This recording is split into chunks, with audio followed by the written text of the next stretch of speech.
Hello, everybody. Welcome to another episode of Real Hawk Talk. I am Brian Nemhauser. You can find myself and these shows all over the place: YouTube, TikTok, Instagram at Hawk Blogger.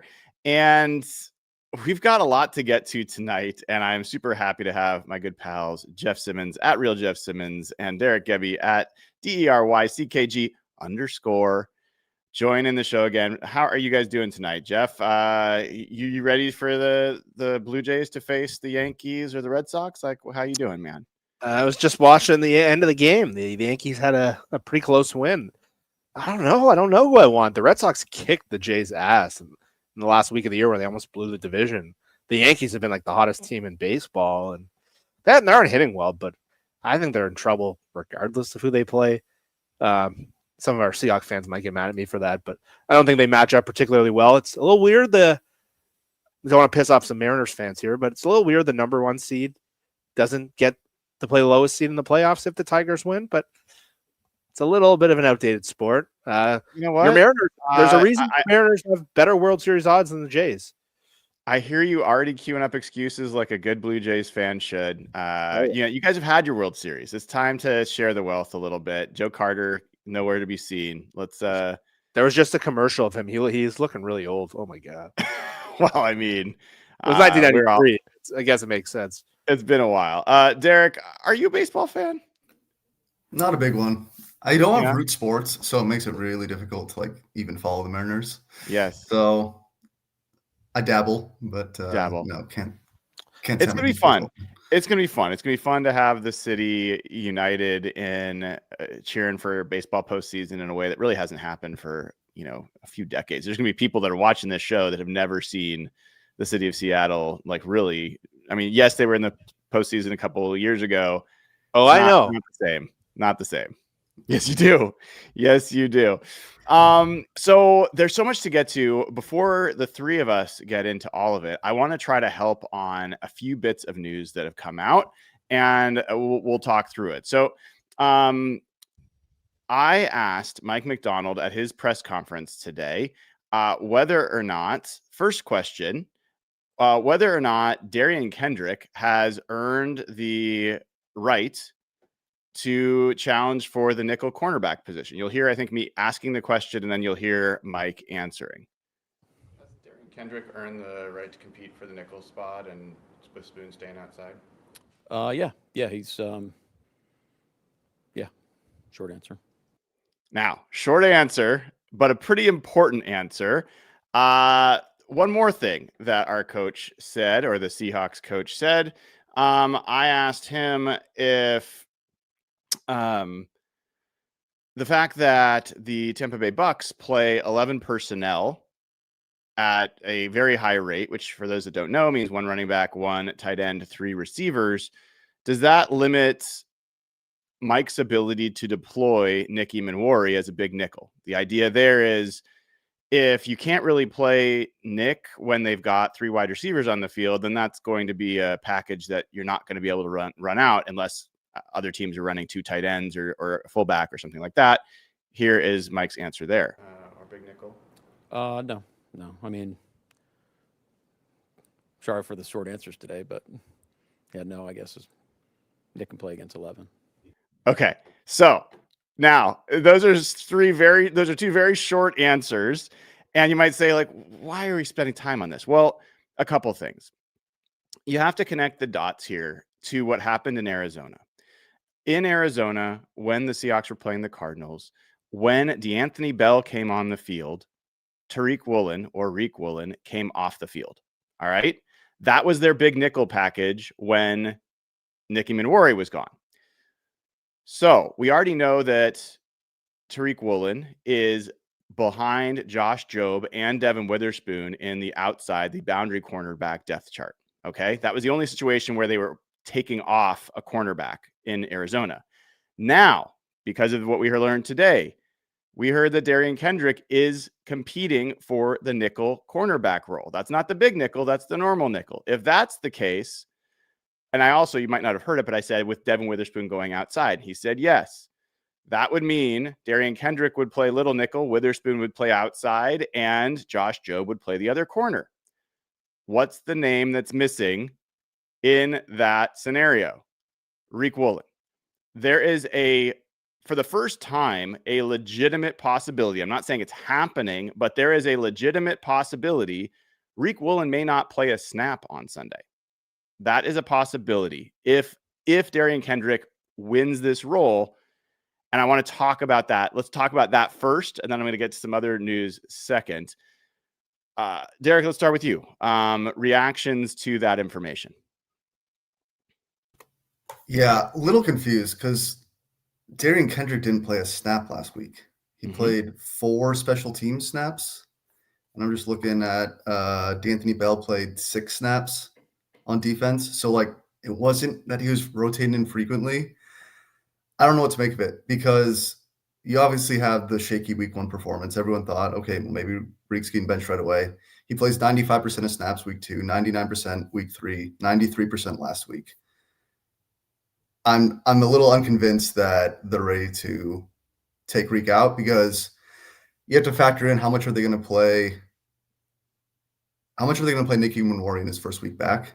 And does that mean Witherspoon's going to stay in the slot for a certain percentage of snaps? So then you still need Josh Jobe and Tariq Woolen out there. I'm unconvinced till I see it. That said, we obviously saw the Rappaport tweet saying they're kind of looking for trading partners, and that's only going to come from the team. So I think it's a mess. Jeff, do you follow the logic here? And I heard this from other folks about, Woolen only missed like 4 snaps last week. I think this is making too much of everything. Well, that's because they barely played big nickel because Nicky Emmanwori's not in. And it's the same way they didn't play 21 personnel with Robbie Utes out other than a couple snaps because Brady Russell is not Robbie Utes. They're going to play more big nickel with Nicky Emmanwori. And if they go little nickel and if Derion Kendrick is the nickel, then where do the snaps come from for Riq Woolen? Yeah, it's hard to put the numbers together and figure out where this guy's going to play, especially we saw some evidence in the Arizona game. My opinion is pretty similar to Deryck. I would probably still not shift that far. And again, I'm not privy to the information in the building and how he's practicing and how he's responded to how that game ended, which was pretty bad for him just after the San Francisco game. But again, it's hard not to see that report. And I heard Brady on one of the radio stations, well, I think it had to be 710, say he didn't think it came from the team, that story. And that was different how me and you read it, Brian. And he said he thought that came from another team who was kind of sniffing around. So I'm still trying to figure out that situation. Because initially when like, okay, this came from the team, it's a very obvious connection. Okay, the writing's on the wall here.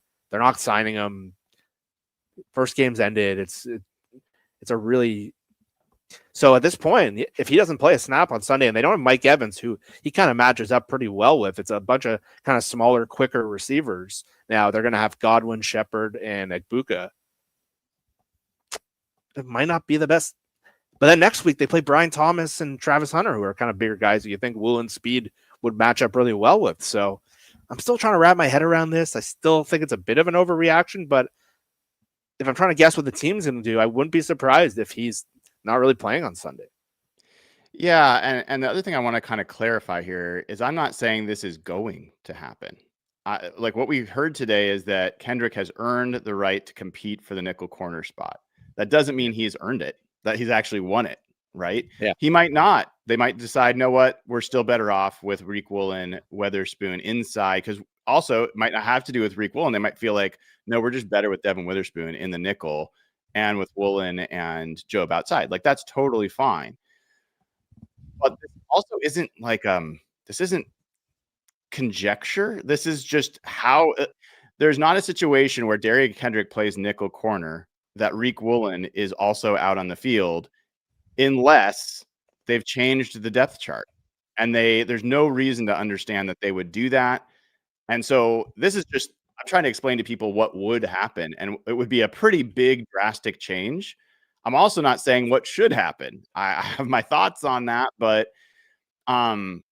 it feels like, I'll say this. I can't say I always, read Coach McDonald perfectly, but if you guys have ever played Battleship, right? Like the board game. Yeah.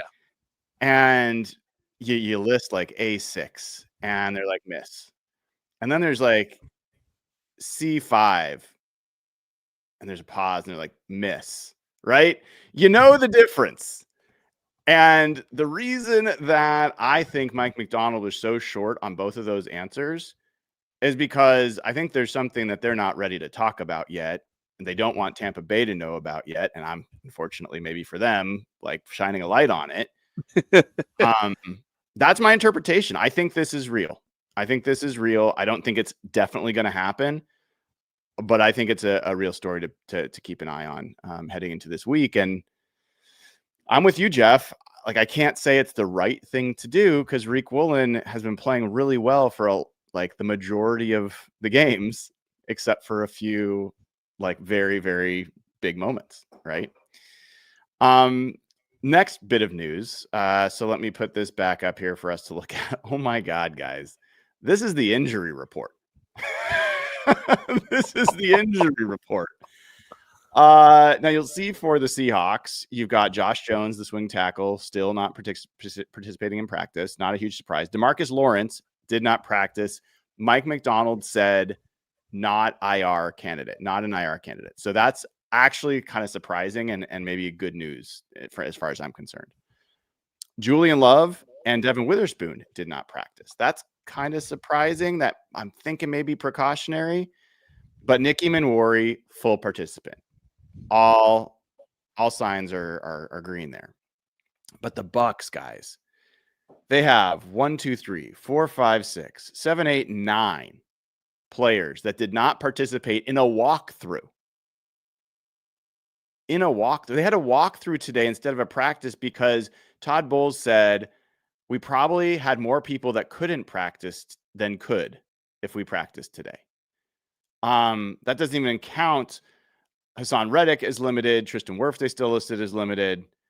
But I mean, Jamel Dean, one of their starting cornerbacks, Benjamin Morrison, one of their backups at corner, Bucky Irving, who is in a walking boot and crutches, did not practice. Greg Gaines on the defensive line.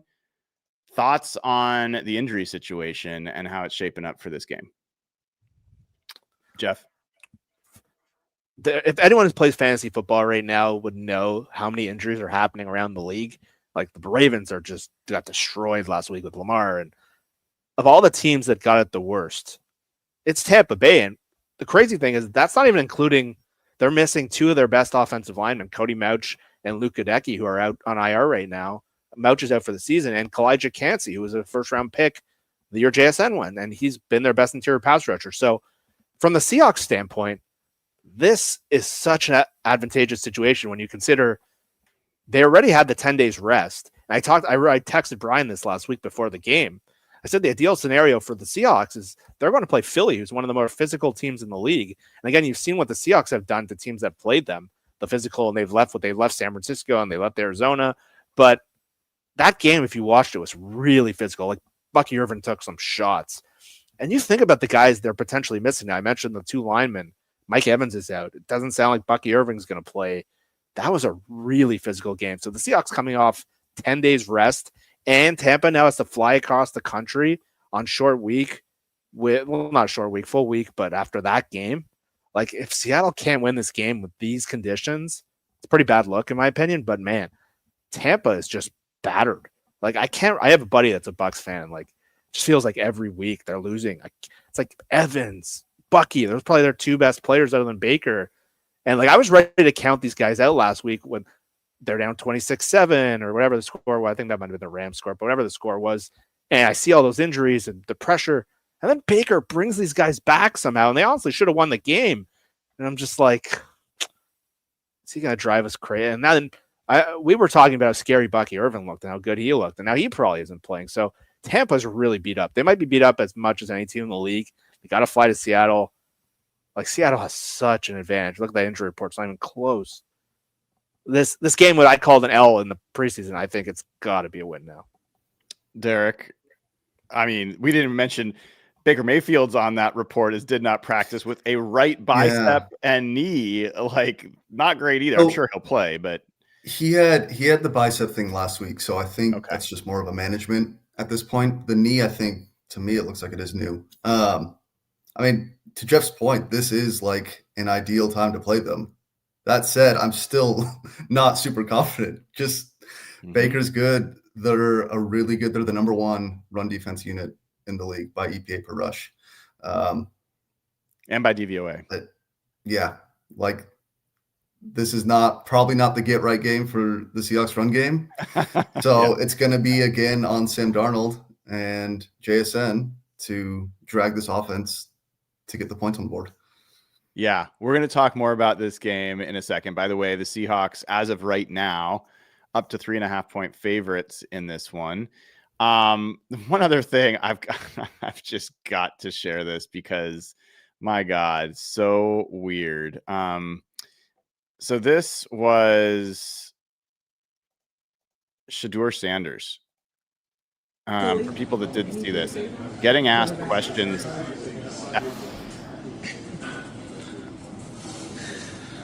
Vocally, anything to say?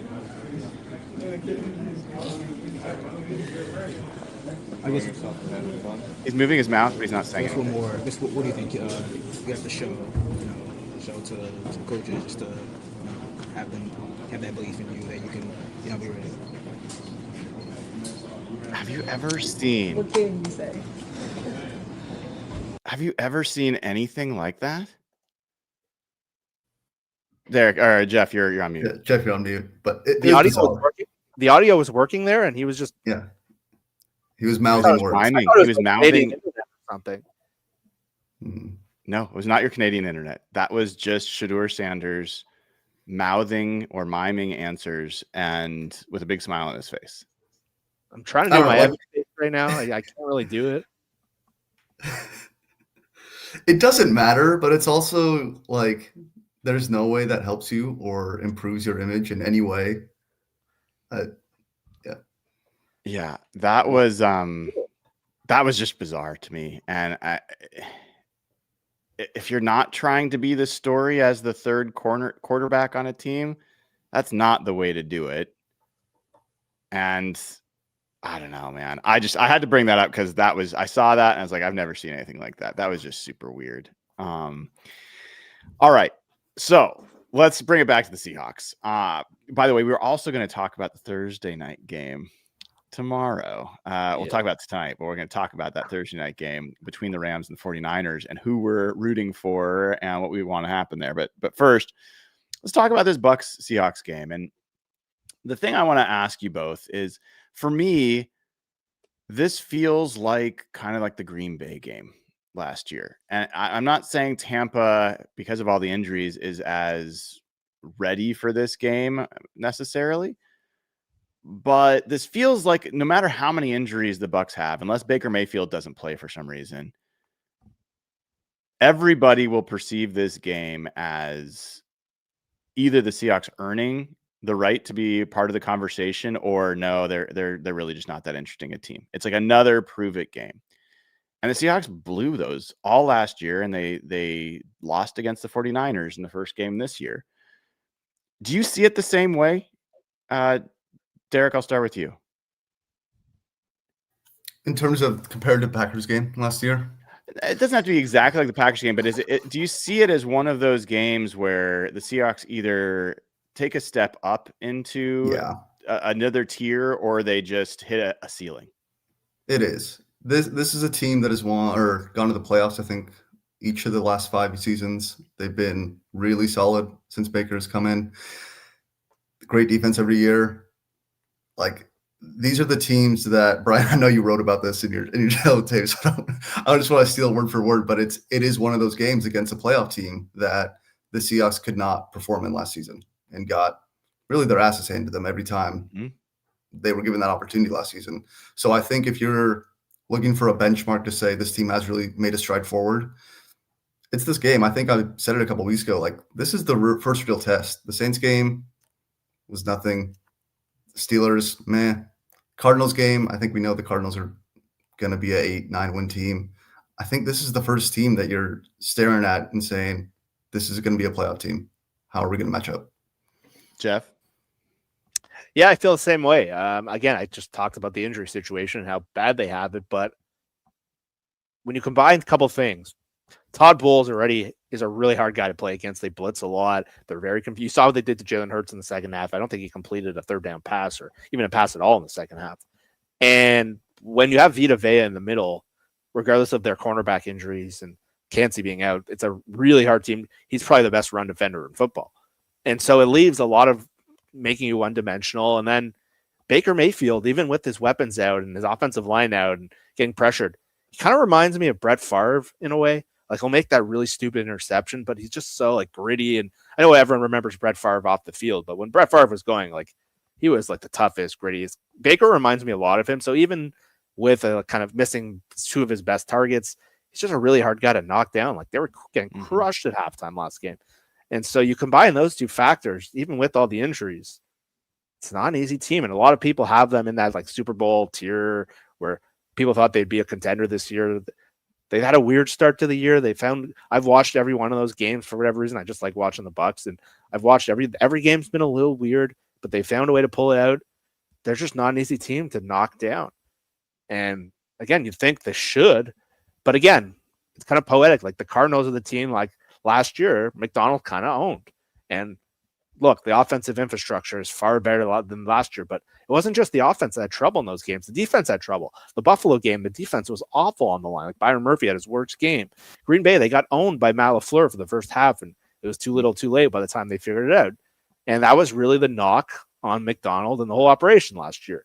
When they played against the real quality of the league, they looked a tier below.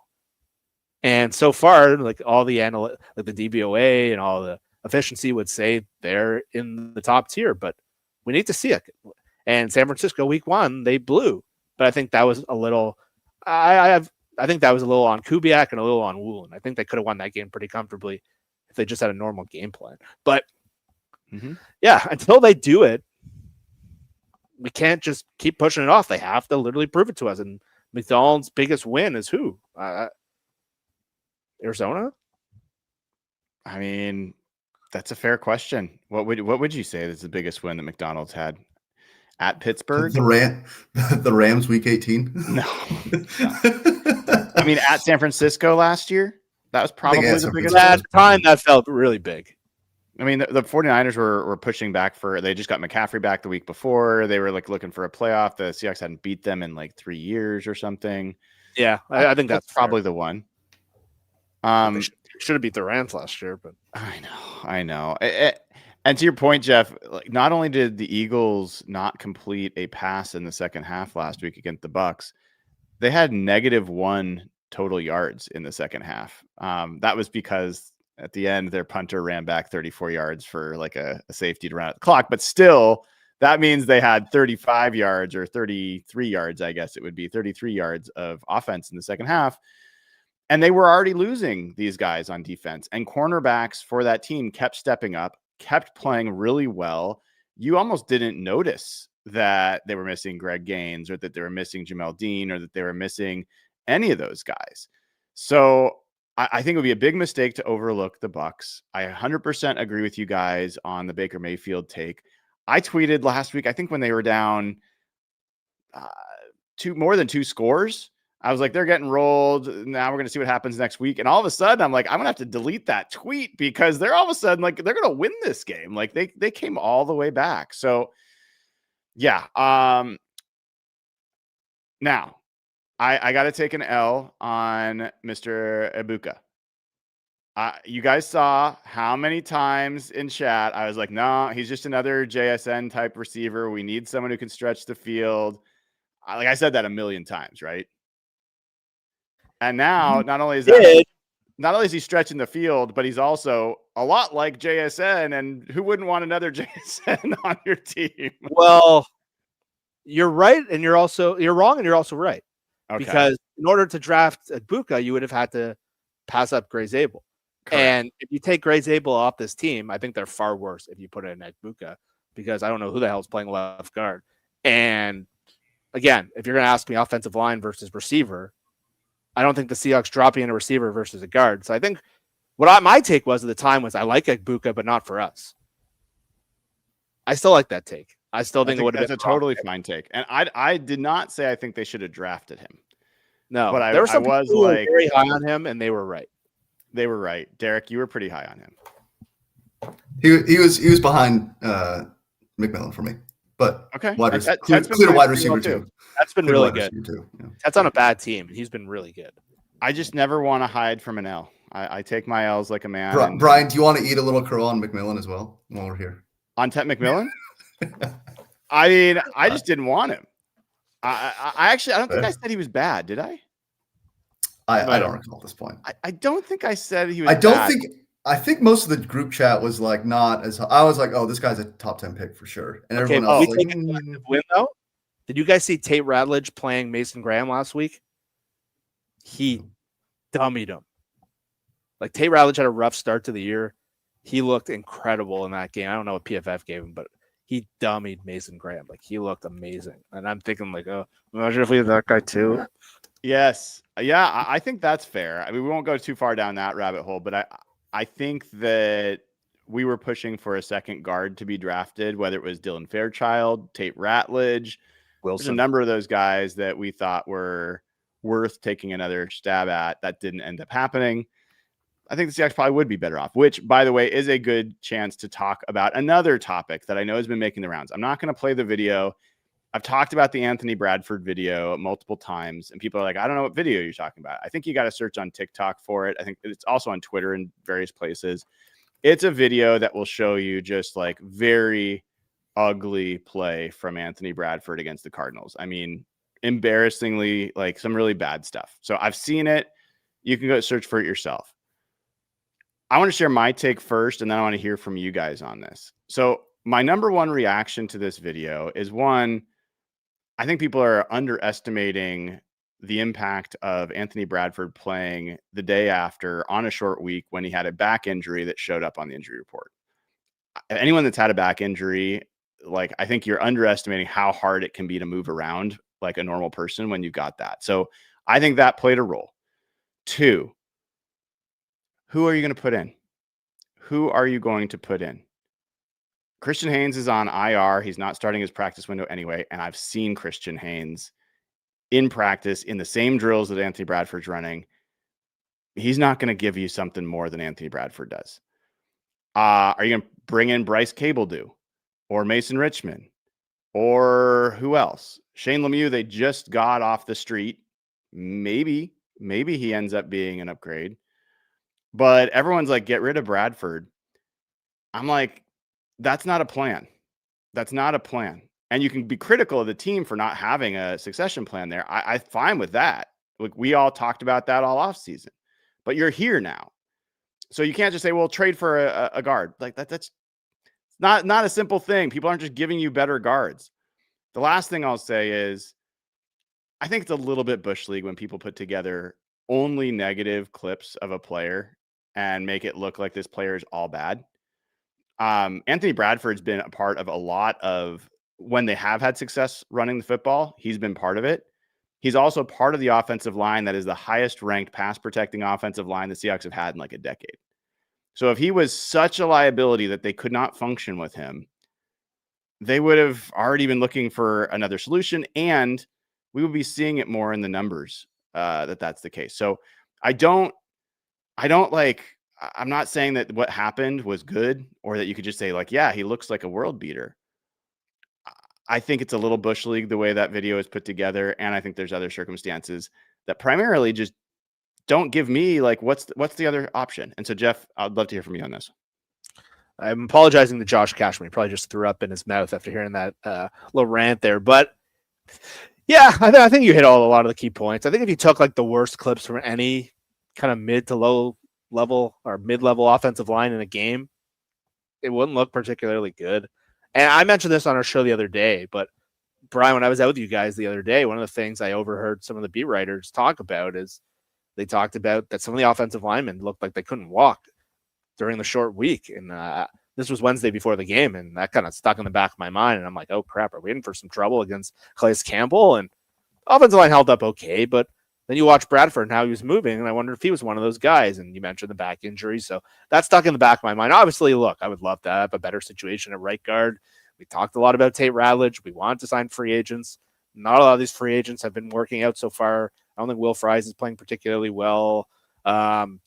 their best guard might be Jalen Sundell, but that makes them potentially, that creates other issues, and that makes them potentially a guy who's going to get run over. And I think with Bradford, the thing that would really bother me and really want me if he was taking the penalties and there was the procedural issues, and that's been fine. Has not been an issue yet this year.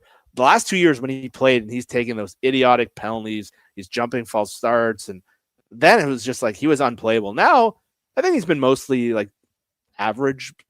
Probably the grading sites don't always agree, but he hasn't particularly bothered me yet. It's some other years. Look, I would love to have an answer with the solution here. And if Shane Lemieux was so good, a league dying for depth at offensive line, someone would have signed him by now. Everyone wants to trade. Tell me the last time like a quality guard was traded in the middle of the season. The whole league is trying to find these guys, and think of the injuries around the league. Who's got the extra guard that they're going to trade for Woolen? I don't know. I don't know if that exists. So Christian Haynes is on IR, or their backup guard is a pretty rough situation where they'd probably kick Oluwatimi and then move Sundell over. I don't know if that makes you particularly better. So I don't really see the point of just beating a dead horse at this point and why we're trying to embarrass this guy. It's kind of bush league, like you said. Deryck, any thoughts from you? No, I think the point is well said, that the there's not a good alternative at this point. The offseason is the offseason. I think we all have, or me especially, has some qualms with the front office and their choices around the O-line. But this is your situation now. There's probably not a better option. Like you said, offensive linemen are not getting traded. The whole league struggles to find quality offensive line play. The Seahawks have had it rough for the 10 years, but a lot of the league is struggling all the time to find good offensive line. And the obvious thing would be, all right, well, we know from Coach McDonald, I asked him this last week, or maybe it was earlier this week, I can't remember, that the backup to the guard situation is still Jalen Sundell slides over and Oluwatimi plays center. I think Jalen Sundell's done fine at center. I don't think he's been great, but if there's one thing he's struggled with, it is power and like being able to displace people. You generally take weaker players and play them at center. You don't take weaker players and then move them to guard and expect them to excel. So I don't think that Jalen Sundell is some clear upgrade at right guard. He might be better in pass pro. I don't know. I'd have to see it.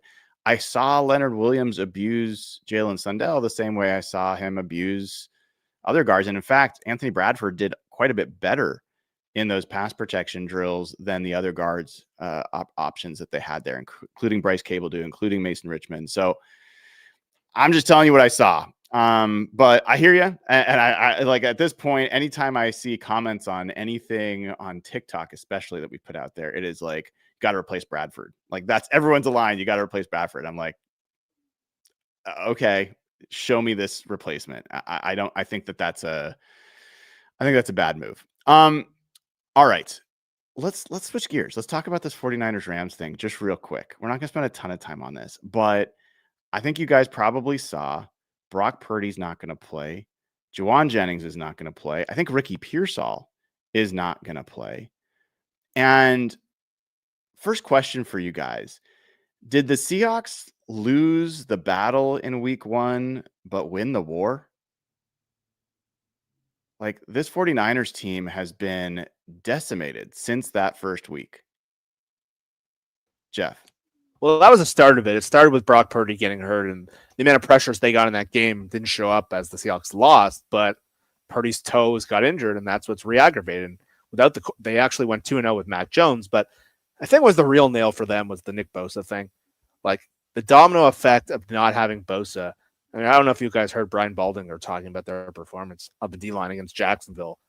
And I don't know if that started from the Seahawks game, but when the Seahawks were like at their peak and they're that physical team and teams would be battered after the play them. You've seen them with the Lions the last couple of years. Teams who would play them would be really physically beat up. You saw what's going on with Tampa after playing Philly. So yeah, that might be a situation where sure, they beat us, but it seems like their season's trending away from them very quickly. And after we were being told this was the healthiest they've been since 2023 and things were looking so optimistic, let's go through it. Since then, George Kittle, Nick Bosa, Ricky Pearsall, Juwan Jennings, Brock Purdy, and I'm probably missing some, have all gotten injured. And those might be their most important five of their most important players other than like Warner. Trent Williams has struggled with McCaffrey's banged up a little bit. So yeah, they beat us week 1, and that was sure they can take credit for that, but you can already see where their season's trending. We talked about how top heavy they are and how much they needed those guys to be healthy. And when you watch Brock Purdy play on that toe where he couldn't really move last game, and now there's a whole debate about whether he should have been paid $250 million, and the receivers are out, and the Ayuk news was bad this week. I don't know if you guys saw that. There's more bad news on that? Yeah, apparently he's not ready to come back anytime soon. Yeah. Brandon Okay. Ayuk. Yeah, I'd seen that. So they're just, yeah. And some of those rookies who were almost like CJ West and Alfred Collins been quiet. And so it's really turned since that week 1 game. And I saw Albert Breer last week after they beat, who was in week 3 that they barely hung on to beat. I think it was Arizona. It was Arizona. He's like, the Niners are a Super Bowl team. And I'm like, what? I'm like, that's your read from them barely beating the Cardinals? And then what happened the next week? They kind of got smoked by Jacksonville. And I was like, well, I guess I read that one right. And there was a lot of Seahawks fans saying like they looked like a week 3-0 team. Now what you're going to see tomorrow is a bunch of backups. And their season's starting to trend away from them as the health has really spiraled. Deryck, you criticize the Seahawks for their offseason, and I think they're at least the offensive line part of the offseason, which I think makes sense. Not getting another right guard. As a 49er observer, I was shocked that they didn't do anything the last 2 years at the tackle position. There's been good tackles in the draft the last couple years, and they just watched them all go by. And now I see people saying on the 49ers side, they're like, man, Trent's he's deteriorating and who's going to step in? And they've got nothing. Is that to me, that is a significantly more irresponsible move or lack of move than anything, honestly, I've seen from the Seahawks in the last couple of years. I agree. I do think, if I'm getting my order right, I think they got sniped for Roger Rosengarten in the second round by the Ravens. I think they were picked behind the Ravens, and it seemed like that may have been their plan at tackle. But yeah, it's the same thing. I think some questionable picks like Ricky Pearsall, although he's actually 4th in the league in receiving right now, if you can believe it. It doesn't look good for the Niners. I don't know what to say other than that.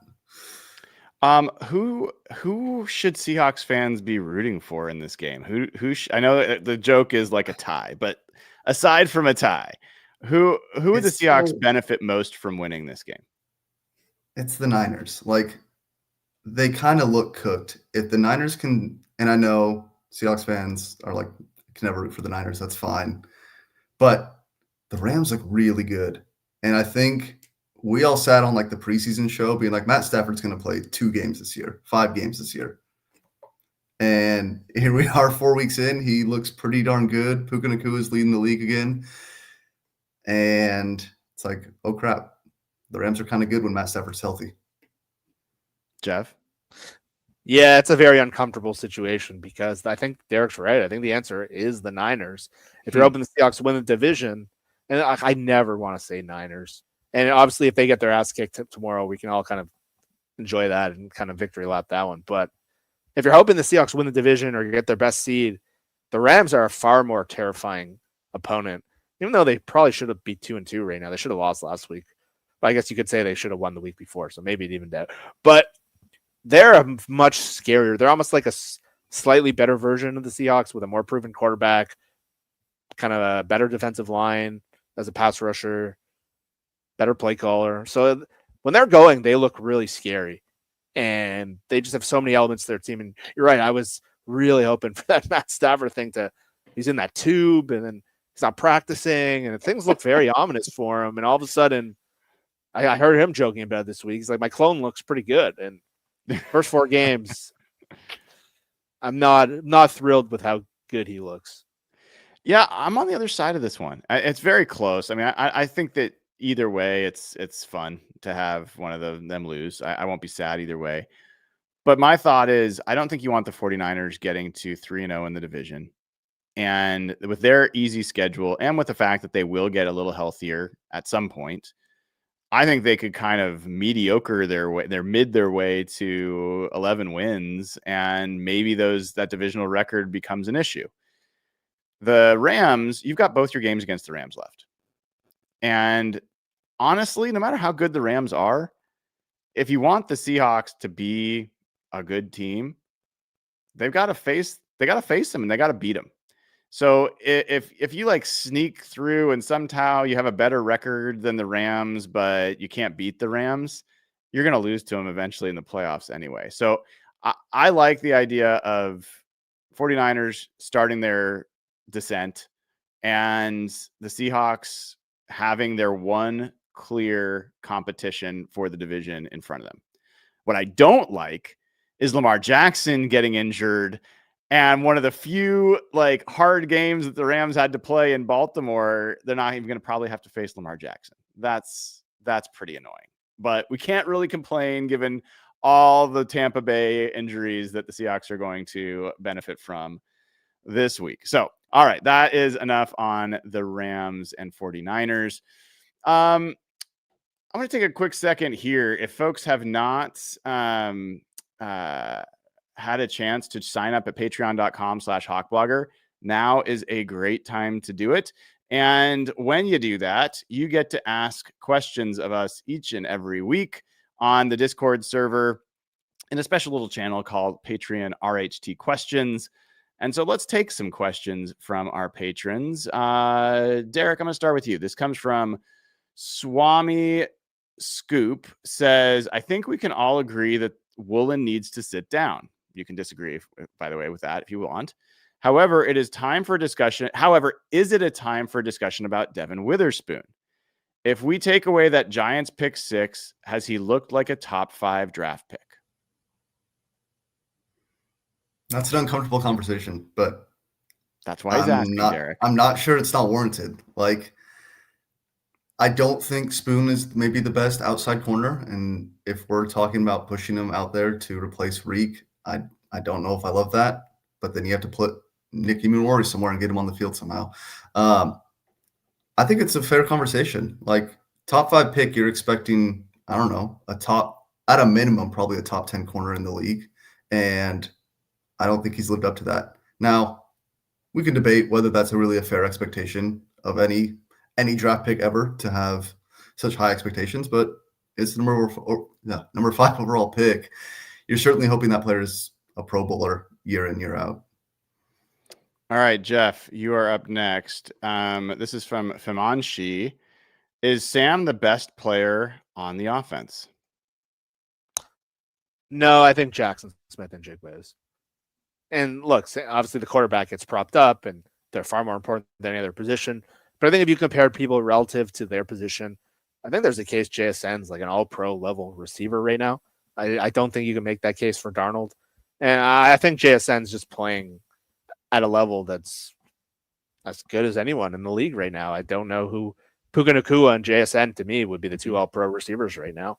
I figure the Seahawks always get kind of screwed in there and they maybe get overlooked. But other than Puka Nacua, who's playing better than JSN right now? Again, it's not a knock on Darnold. I think overall, if you're doing body of work, considering the targets around him, I think his level of play is just taken. We talk about the good to great thing so much. He's made the leap. He definitely has. And I think he's playing well enough that it is bias proof. I think his numbers are so remarkable right now. I think he would get that all-pro nod. Braxton asks, this for you, Deryck, if you could extend JSN right now, do you think he would get DK money? Oh, yeah. I'd pay him he can. Sorry, I'm just stirring my words here, but like he can have whatever contract he wants. I mean, you got Deryck so excited he can't even speak. He's like, sign the man now. If you want to get the Deryck, Gebe, Nathan Ernst part of our crew excited, talk about wide receivers, and they just stumble over their words. So this is year 3 for JSN, right? So he is eligible next offseason, presumably. Yeah, but they'll probably give him a 5th-year option.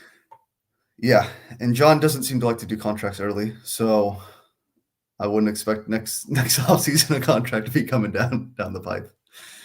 All right, Jeff, back from Fimanchi says, was Clint Kubiak too conservative on the drive leading to the missed field goal? Shouldn't we put the ball in Darnold's hands in those situations?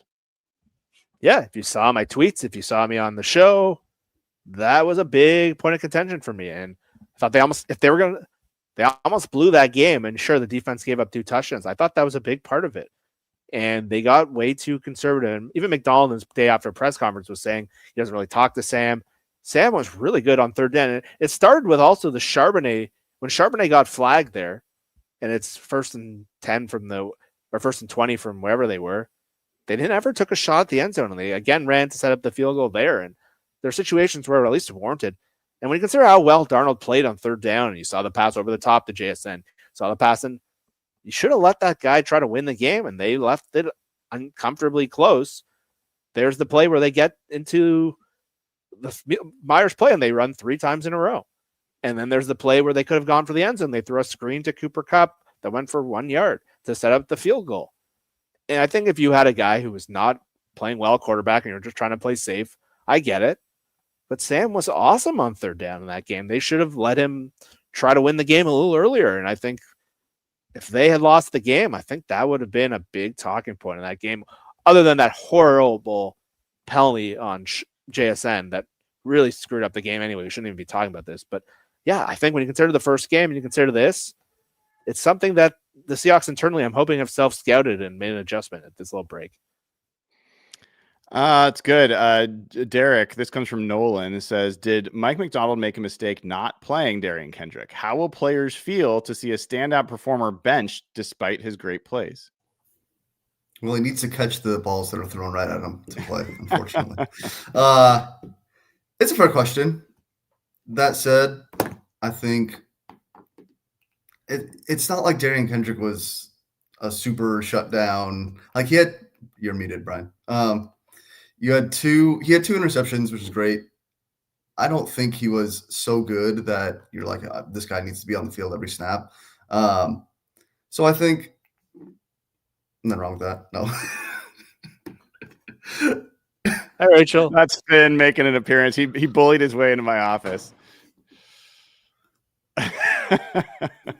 All right. Sorry, did we get the end of your answer, Derek? Yeah, I don't have an issue with what Mike did. I'm just very curious to see what this ends up splitting out with Emmanwori back healthy, and how much are they going to play him in the slot? How much is this big nickel thing? Is this a 90% thing, or is this a 40% thing? We never really even got to see in week 1. No, we didn't. I'm really curious to see against a 3-receiver off. I did not expect them necessarily to play the big nickel against 3-receiver sets, but that's going to be an interesting one. The thing is I think Emmanwori is actually pretty good, though, in one-on-one coverage. I think it's more kind of the traditional safety role that sometimes he takes poor angles and can be a little stiff in his movement. I think matching up in the slot, if it's against a tight end or a big receiver, I think he can be fine. All right, we got more, but we're going to take 2 more with the time we've got. Jeff, this is from Amy Holmes, our fearless moderator. Says, are you surprised or encouraged by Mike McDonald's lack of frustration with the win on Thursday? So much sloppiness, but he truly seems encouraged with the amount of fight instead of annoyed by the mistakes. Yeah, I think that's the right approach. Again, we talked about this Thursday night in the division. It's never easy. And Thursday night games, coaches understand the challenge there. If that was a Sunday game, a full week of prep and a full week of practice, maybe he looks at it a bit differently. But I think if you're like objectively analyzing the game, the Seahawks looked really good for 90% of the game. I'm sure he was frustrated that he had to sweat that out and how close that was, and they should have comfortably won the game. But I think when you consider the short week, their defense ran out of gas, they missed a field goal. Like, I think when you kind of take emotion out, as a coach, you got to be pretty encouraged. And the fact that they still got the job done. And so as a coach, you got to be pretty fired up. There's things you're hoping that the team's not like buying themselves up. They're almost blowing that game. And I think as a coach, there's a lot you can build off of. But I think really my takeaway, and I think Mike's takeaway was, for the most part, we played a pretty kick-ass game. Yeah, and to win on a short week against a division rival who also was desperately not wanting to go to 0-2 in the division. Yeah. On the road, like, It's not easy. It's just not easy. So I think you take any win anyway in those situations. All right, last question comes from Sovereign Alex. I'm guessing you both will have something to say on this, but I'll direct it to you first, Deryck. Revisiting the idea of needing blue chip players, can units be blue chip in aggregate? Through 4 games, is our interior defensive line blue chip in the aggregate? It's an interesting question from Alex. What are your thoughts? I don't think you can. No, if we're saying blue chip is like top 5, I don't think you get there without having a top 5 player, probably, unless you have like 3 or 4 top, 12 dudes somehow. That said, the Seahawks maybe have one of those guys in Leonard Williams. And you have Byron Murphy, who's playing better than he did in his rookie season. He's taken that second-year leap by all accounts. And Jaron Reed, who has always been a solid contributor. So I'm not sure if the Seahawks don't have a blue chip guy in Leonard Williams and potentially a second one in Byron Murphy. Jeff, your thoughts? I know we've talked a lot about blue chip, you and I. I think with the offensive line is the only spot where that could be a unit, could be a blue chip unit. Where if you just have 5 really solid players, that can be a really plus group. And you see a bunch of it across the league, like the Denver Broncos right now. I don't know if you'd say they have a blue chip player. They're the best pass protecting team, I think, 2 years in a row. And they have a lot of good players. Quinn Menners is a pretty good guard, but defensive line, I think you're seeing with the Seahawks pass rush, they have a pretty good group. They pressure a lot, but they don't suck. I don't think you would say their edge rushers are blue chippers. And Deryck Gebe, what I was going to say, Leonard Williams is absolutely a blue chip player. And it's been really cool to see it because he wasn't at any point of his career. He was always a good player. And he's leapt since being around Mike McDonald into a great player. And I think when you hear Brian Baldinger and Daniel Jeremiah and all these guys talk, they've got, and Mike said it too this week on his show, find me a defensive tackle right now who's playing better than him. I don't know if there is one. And Jalen Carter hasn't been, and some of the other guys haven't been. Justin Matabuke is out for the year, and find me a guy who's playing better than Leonard Williams. He doesn't always show up in the stats. I think he might even get overlooked again just because he's, again, I don't know how many people are watching us, but that's what makes the group so good. If you put another average player in there instead of Leonard Williams, that group's just an okay group at defensive tackle, and they're fine. It's kind of what the old Seahawks defensive lines were with Al Woods and back in the day, Tony McDaniel and those guys. But why this group is great is because they have one great player running and one guy who could end up there. So I think that's where it all starts. That's a great take. All right. Those are great questions. Patreon.com/Hawkblogger. You too can sign up, ask us questions each and every week. Also get ad-free audio of this show and all the others, as well as access to the Discord channel. And you get verified over at hbtix.com, HBTIX. That is where Seahawks fans can sell their seats to Seahawks fans, verify that they are Seahawks fans. We've sold thousands of seats already. Let's get as many Seahawks fans in the seats for this weekend against the Bucs. Go to HBTix and sign up now. All right, I'm going to cover Deryck's face for a second. No offense to Deryck, but this is just going to happen. I'm going to cover a little bit of Jeff's face, a little bit of my face, as a matter of fact. We got a new partnership. Like, get a little higher so you could see me. Simply Seattle. Yeah, there's Jeff still. This is an amazing partnership. That's where I got this hat. It's where I got this sweatshirt I'm wearing. Best Seahawks, Mariners, Seattle sports gear in general. If you use code HawkBlogger15, you will get 15% off your purchase. And I just talked to them tonight. You used to only be able to make one purchase. It only lets you work once per person. They're going to remove that limit. So you can reuse this code multiple times. HawkBlogger15 will get you 15% off every time you go to Simply Seattle. Honestly, the best gear out there. I love everything I've got from them, and I think you will too. So make sure you check it out. All right, let's get into picks, guys, and we're going to see if I've got this set up the right way. We'll find out in a second. All right. How about that? It actually worked. Let's do some picks here. Do we want to start?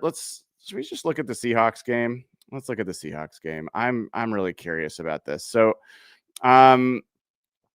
we've got Egbuka at 59.5 receiving yards. We've got JSN at 0.5 touchdowns. Kenneth Walker at 0.5 touchdowns. Baker Mayfield at 16.5 rushing yards.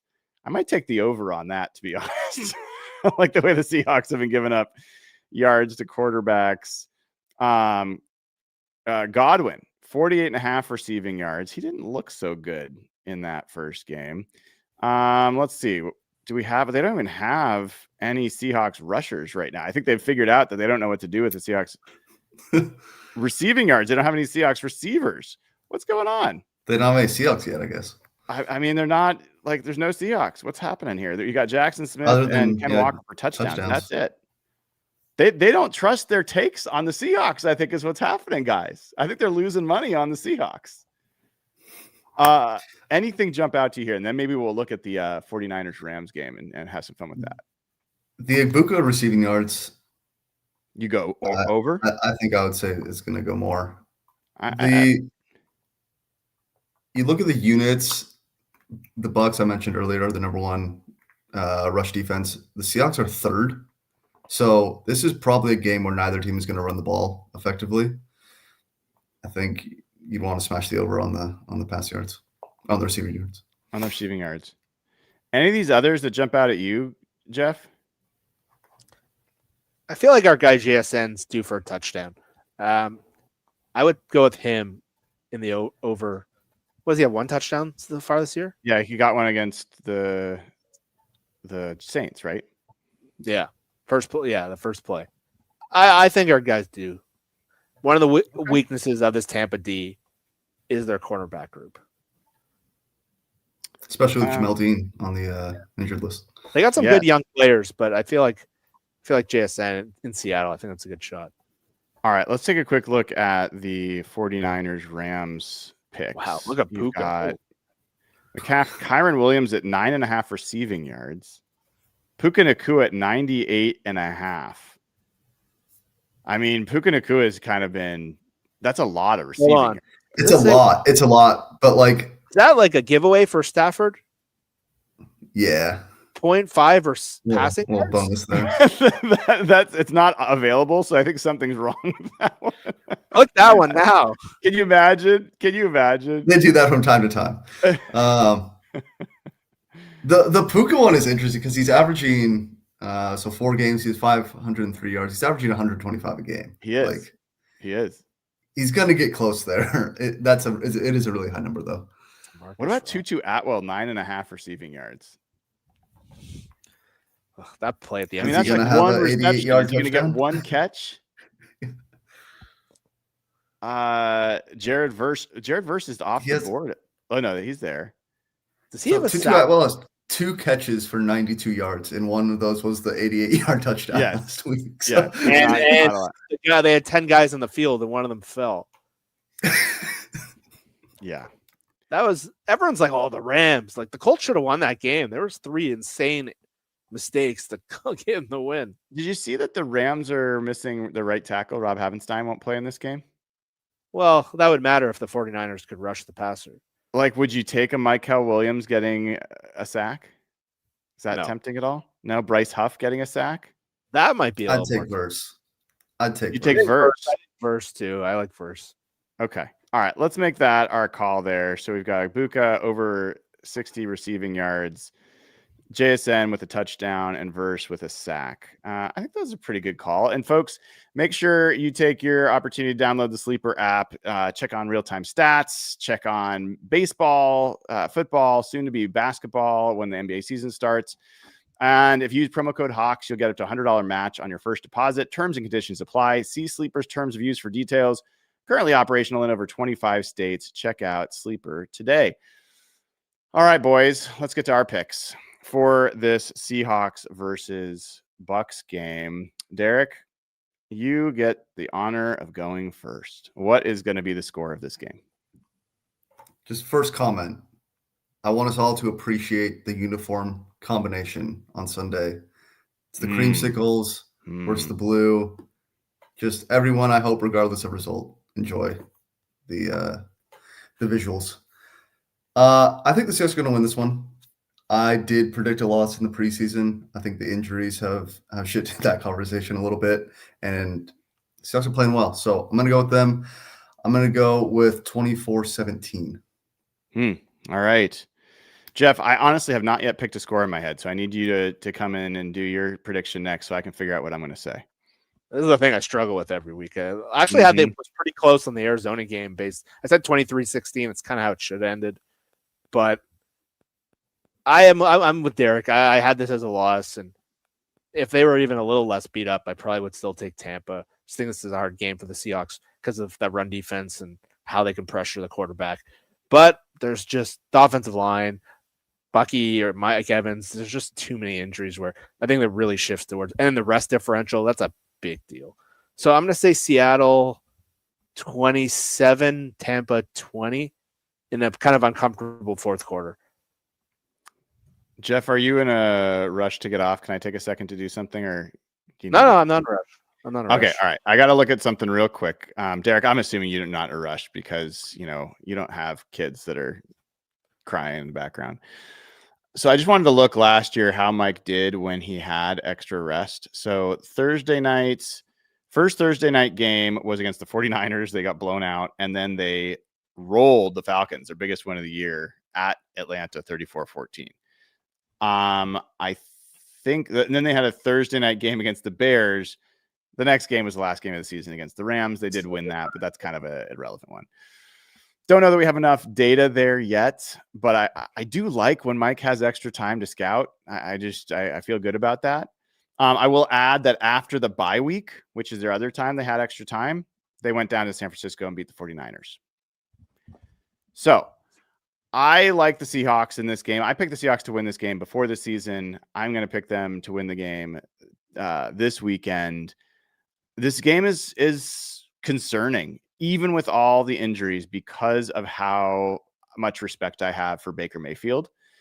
And so I don't know that this will be easy, but I think the Seahawks are going to end up winning this thing. Let's go with, I'm going to go with 24-14. Seahawks are going to win this one. And the Seahawks are going to officially stamp their passport into a new ship on a new boat, heading in a new direction that will be in a conversation for really competing for a lot more interesting things than I think anybody expected them to. We've got a few super chats. If any of you guys have to drop, that's okay. We've got 5 of these. Going to run through them. Brian Henderson says, went back and watched the Steelers post-game show from 2 years ago in week 17. And it's my favorite post-game rant on the show so far. The difference from then to now is staggering. I remember making that rant. I don't know if I've ever been more angry being a Seahawks fan than that game. That was rough. For what I know, I think that rant made the rounds in the facility as well. So Brent Yoendo says, got a nice Kevin Klein stash. Well, thank you. Full and sick. I got the Gray Zabel seal of approval today. That was pretty awesome. The locker room sound is up on patreon.com/hawkblogger and all your podcast platforms if you want to listen. Richie Brash has been a member for 17 months. Says, I don't think we could catch the Buccaneers at a better time. Also, Brian, love the stash. I'll get you pictures of Spider-Man anytime you ask. Go M's. I haven't had the Spider-Man, newspaper editor comparison yet. I think that's the reference. So thanks for that. Hassan Aladal says Baker mentioned 3 first when asked about the Seahawks D. He must be talking about Nick Emmanwori. Emmanwori. Yeah. Really? I hadn't heard that. I'll have to go listen. That's a good call out. We'll go check that out. Jacoby says, off-topic question. Do you think Sherman's reps the 49ers harder than the Hawks, or do you see it pretty equal? You guys have any thoughts on this? I'm so sick of this guy. I'm so done with him. I cannot stand him on Thursday Night Football. He said this past week that Matt Flynn would have won the Super Bowl with the Legion of Boom defense. The guy that did he even play a snap after 2012? I mean, the guy is just, I don't know. I can't stand him anymore. You have any thoughts, Jeff? You want to share? You look like you're ready to say something. To answer the question, I do think it's kind of equal. He still holds that Seahawks cutting up in a really rough place in his mind. I get it. It's who Richard Sherman is. It's who Manning Wednesday is. But look, man, Peyton Manning got cut. Peyton Manning's the best football player I've ever seen. And to think that everyone, I know what Richard did and how good he was, and getting cut off an Achilles is a shitty thing. But if you follow the NFL at all, like this is the nature of the business. And so he still holds them pretty against that. And I don't think that's right. And he keeps talking about how, what do you have to do forever? Like, would you have wanted to have Bobby Wagner at this point? Like, would you have wanted to hang on to Russell his whole career? Would you have wanted to hang on to DK Metcalf? Like, I don't know. There's a lot of it. Tyler Lockett is 50 yards this year. That team is sad, man. That Titans team's really sad. They're like a nursing home. It's like people go there for their careers to die. So look, I like Richard. I find he's still a very good analyst in terms of the Seahawks, and I think he has some really good insights, and I've heard him say some really interesting stuff. But I don't think he's fair with the way he talks about how he was cut. Because look, Peyton Manning can get cut. Anyone can get cut. We've seen all-time great players end up on other teams. It's like, I don't know how you can not follow the NFL and not get that. I guess my take on it is, I think if you put yourself in his shoes, he went from Seattle to San Francisco, made a lot of friends, went to a Super Bowl with them. He's from California. I think if you worked in different places and you made good friends in different places and you had success in different places, that you'd feel affinity for both places. I don't like it as a Seahawks fan, but I don't begrudge him for it, really. And I do think he reps both teams pretty well. I think he's been pretty fair to the Seahawks in his analysis and been kind of pro Seahawks. If he was holding a grudge and just constantly anti-Seattle, that would be a little different. But I feel like he covers both teams pretty well. And I think his opinion's been pretty valid in most cases. So yeah, it doesn't bother me that much. All right, last one here comes from Joshua Duncan. Says, if we win this week, do you think we will start to trade for to make us contenders? I think we make 2 trades at least, and I think it would be either offensive line, wide receiver, linebacker, or edge. Out of those positions, where do you think the Seahawks go after? So 2 questions. If they win this week, do they start to make a trade? And do they, what positions would you go after? We talked about this a lot this week, Jeff, on Sunday. The Bengals did get their butts whooped. It looks ugly there. Do you think the Seahawks, if they win this week, go make a trade? I don't think it's tied to this game necessarily. I think that question was a little Madden-esque, but I don't know how, what their internal metrics are to measure the team, but if DVOA is one of them and they're the number 1 team in the league, I think we've seen when John thinks the team is good, he gets a little more aggressive. I think we have to see how the game goes. Like coming out of the Arizona game, and you could see they don't have that edge rush. Their one edge rush for short. It felt like a couple of years ago where they lost that game. It's like they had to trade for Carlos Dunlap, and there's a game where they had to trade for Dwayne Brown because their left tackle couldn't block. I think it depends on the context of the game. If it's a game that they're winning and they can't close again because of the edge rush situation, yeah, maybe they do make a trade. If the linebacker spot is a disaster and Tampa's just eating them in the middle of the field, like last year with Dodson, and it became very obvious when they had to trade for Ernest Jones. I don't think we've seen anything that big like we did last year, but if there's a situation where the edge rush can't close again, I think that just becomes escalated very quickly because we know they sniffed around Von Miller and we know they sniffed around, and we don't know if that was tied to Nwosu, but we already know they saw that as a player short. Yeah. Deryck, what's your take? Point real quick? I don't know if they will after winning this game. I think to Jeff's point, yeah, John could be a little aggressive sometimes. I think the Leonard Williams trade, as great as it's been, it was kind of one of those moves where the Seahawks had a really good record at the bye, and John pulled the trigger.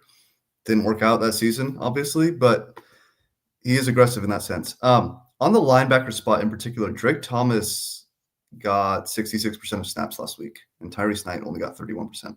Mm-hmm. So they could be looking at that linebacker spot as we don't have the guy yet to pair with Ernest Jones. I'm telling you, Demario Davis, keep an eye out, man, on the Saints. 36 years old, still balling, and he would look pretty good playing next to Ernest Jones. And I don't think you'd have to give up almost anything to get that guy at this point. So that'll do it for this episode of Real Hawk Talk. Thanks to Jeff Simmons at Real Jeff Simmons. Thanks to Deryck Gebe at DERYCKG_. I am Brian Emhauser. I'll be back tomorrow morning with one of the co-hosts from the PFF podcast. They're one of the few nationals that actually see the Seahawks for what they are right now.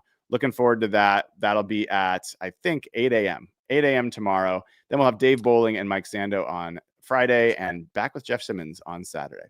Is that Until Trevor then, on?